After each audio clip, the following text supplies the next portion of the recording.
Welcome, my dear students. Today we are going to start a new poem, Trees. Okay, a small poem, very short and sweet poem, written by the poet is Shirley Bauer. यानी बहुत ही छोटी सी, बहुत ही cute अच्छी poem है trees. इसको लिखने वाले जो पोइट है वो है शिरले बॉर. ट्रीज, माय डियर स्टूडेंट्स, आपको पता है कि पूरे दुनिया में कितने पेड़ पौधे हैं, कितने टाइप के पेड़ पौधे हैं और इतने सारे ट्रीज हमको क्या क्या देते हैं. Take a few minute to tell one another the names of trees that you know or have heard of. अब आप आपके डेली रूटीन में कितने टाइप के पौधे देखते हैं. So many types of trees and plants are around us. Mention the things trees gives. और आप अंदाज़ा लगाओ कि हमको ट्रीज से कितनी सारी चीज़ें मिलती है. ये पोएम जो है शिरले बॉर ने बहुत ही सिंपल तरीके से लिखी गई चीज़ें हैं, लेकिन हमको सोचने पे मजबूर कर देती है ना. So you know my dear students, trees are the part of our life. बिना ट्रीज के इस अर्थ पे, इस संसार में जीवन की कल्पना करना भी असंभव है ना. तो पोइट ने कुछ इन्हीं चीज़ों को ध्यान में रखते हुए इस पोएम को लिखा है, बहुत ही सरल अंदाज में, जो हमारी डेली लाइफ में हम महसूस करते हैं, देखते हैं, लेकिन कभी उस चीज़ की तरफ हमारा ध्यान नहीं जाता है कि ट्रीज़ होते क्या है, ट्रीज़ करते क्या है, और हमारे बचपन से लेके हम बड़े हो गए वहाँ तक ट्रीज़ हमको क्या क्या देते रहते हैं. So trees give a lot to us. हमको ट्री और बदले में कुछ नहीं चाहते हैं. ट्री हमको हमारी एक तरीके से लाइफ के हर एक चीज़ देते हैं, लेकिन बदले में कुछ नहीं चाहते हैं. तो इस चीज़ को पहचाना पोइट की नज़र ऐसी ऐसी चीज़ें ढूंढ लेती है जो एक सामान्य व्यक्ति नहीं देख सकता है. तो पोइट ने ट्रीज़ की इन्हीं चीज़ों को देखा है कि पेड़ों से हम बचपन से खेलते हैं, बचपन में पेड़ों के आसपास खेलते हैं, क्या क्या मिलता है, सारी चीज़ें, तो वो उन्होंने डिस्क्राइब किया है पोएम में. So let's start my dear students. Trees are for birds, trees are for childrens, trees are to make tree houses in, trees are to swing swings on. यानी यहाँ पर पोइट क्या कहना चाहते हैं, ट्रीज आर फॉर बर्ड्स, यानी ये जो पेड़ हैं ये बर्ड्स के लिए हैं, पक्षियों के लिए. आपने देखा होगा इतने सारे, so many types of birds are there in the sky, they are flying and they just stood up on the trees. यानी जब भी बहुत सारे बर्ड्स उड़ के आते हैं तो वो कभी ज़मीन की तरफ नहीं आते, वो हमेशा आके पेड़ों पर बैठते हैं. यानी कवि कहना चाहते हैं कि ट्रीज आर फॉर बर्ड्स, यानी ये जो पेड़ हैं ये पक्षियों के लिए हैं. ट्रीज आर फॉर चिल्ड्रन, और फिर कवि ने इसी के जस्ट बात कहा है, ट्रीज आर फॉर चिल्ड्रन, यानी ये जो पेड़ हैं ये बच्चों के लिए हैं. यानी बच्चे इनके आसपास खेलते रहते हैं, इनकी टहनियों पे कूदते रहते हैं. तो जो पेड़ हैं वो पक्षियों के लिए हैं, ये जो पेड़ हैं ये बच्चों के लिए हैं.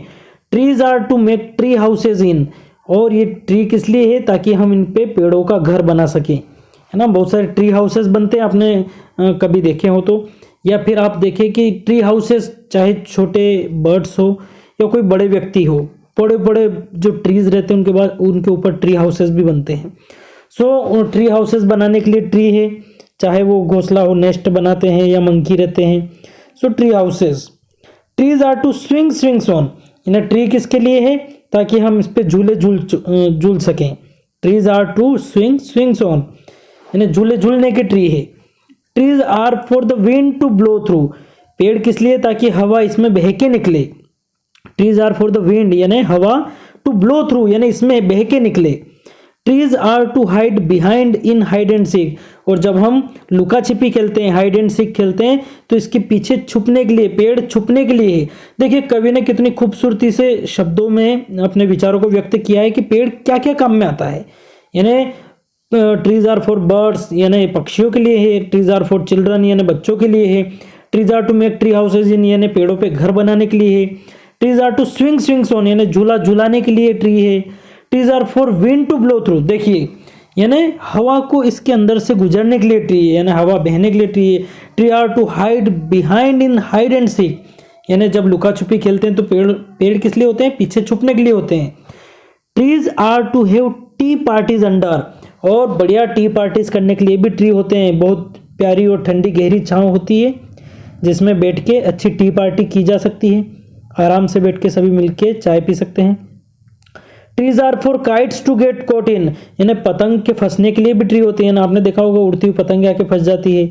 Trees are to make cool shade in summer, और बहुत भयंकर गर्मी में जो ट्री है वो छांव बनाने के लिए भी है। Trees are to make no shade in winter, और ठंड में भी नो शेड, यानी हमको कोई शेड बनाने की जरूरत नहीं है, हमको ठंड से भी बचा सकता है। Trees are for apples to grow on and pearls pears, और ट्रीज जो है इस पे बड़े बड़े सेव फल बड़े करने के लिए है। Trees are to chop down in call timber, और ट्रीज जो पेड़ है काटने के लिए, देखो ये कितनी मार्मिक बात है कि पेड़ काटने के लिए भी। ट्रीज मेक मदर्स से, और ट्री क्या बनाते हैं, मम्मी कहती है what a lovely picture to paint, और जब भी हम कोई अच्छी ड्राइंग बनाते हैं उसमें ट्री जरूर आता है। ट्रीज मेक फादर से, और पिता क्या कहता है ट्री के बारे में, what a lot of leaves to rake this fall, और कितने सारी पत्तियां गिरने के लिए है। यानी देखिए सभी का अपने अपने परसेप्शन से देखा जाए, अपने अपने एटीट्यूड और अपने अपने दिमाग से देखा जाए तो ट्री सभी के लिए अलग अलग काम करता है ना। तो मम्मी क्या कहती है, what a lovely picture to paint, यानी जब भी कोई अच्छी सीनरी बनाते तो उसमें ट्री आता ही आता है। और पिता क्या कहते हैं, what a lot of leaves to rake this fall, और कितनी सारी पत्तियां गिरती रहती है। क्या ना, मतलब सभी का अपना नजरिया रहता है, तो ट्री को सभी अपने अपने हिसाब से यूज करते हैं। तो बहुत ही शॉर्ट और स्वीट पोएम लिखी है शिरले बॉर्ड ने, और आप खुद अंदाजा लगाएं और हम सभी सोचें एक बार कि पेड़ हमें कितना सारा सहयोग देते हैं, ऑक्सीजन देते हैं। इसके अलावा हमारी ज़िंदगी में अगर हम बिना पेड़ों के कैसे रह सकते हैं। तो इन्हीं चीज़ों को सोचते हुए अच्छी पोएम लिखी गई है। हमको पेड़ों का महत्व जानना चाहिए। पेड़ हमको बहुत कुछ देते हैं, इंसान बदले में कुछ नए पौधे लगाना, उनको पानी पिलाना, छोटी सी चीज़ें करना रहती है, लेकिन लोग अपने बिजी लाइफ में ये पेड़ों को महत्व नहीं दे पाते।